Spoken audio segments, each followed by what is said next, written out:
مساجد کے نام پر چندہ جمع کرنے والا کوریائی یوٹیوبر داؤد کیم رقم واپس کر دی۔ مسجد کے نام پر فنڈ بٹورنے کے الزامات کے بعد کوریائی یوٹیوبر کا دعویٰ۔ کوریا مساجد کی تعمیر کے لیے فنڈ ریزنگ کر کے رقم بٹورنے کے الزامات کے بعد جنوبی کوریا کے مشہور یوٹیوبر داؤد کیم نے رقم واپس کرنے کا دعویٰ کر دی۔ اس پر الزام تھا کہ اس نے اپنے ذاتی اکاؤنٹ کے ذریعے چندہ اکٹھا کیا۔ 30 سالہ داؤد کیم نے انسٹاگرام اکاؤنٹ پر اپنی پوسٹ میں کہا ہے کہ اس نے مسجد کی تعمیر کے لیے حاصل کی گئی تمام رقم واپس کر دی۔ مسجد کے متعلق حاصل کی گئی تمام رقم میں نے واپس کر دی۔ تاہم داؤد کیم نے واضح نہیں کیا کہ اس نے رقم کس کو واپس کی ہے اور کون سی رقم واپس کی ہے۔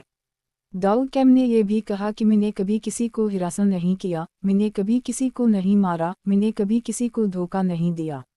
اگر میں نے کوئی غلطی کی ہے تو مجھے قانونی طور پر سزا ملنی چاہیے۔ داؤد کیم نے بتایا کہ حکام نے ابھی تک ان کے خلاف کوئی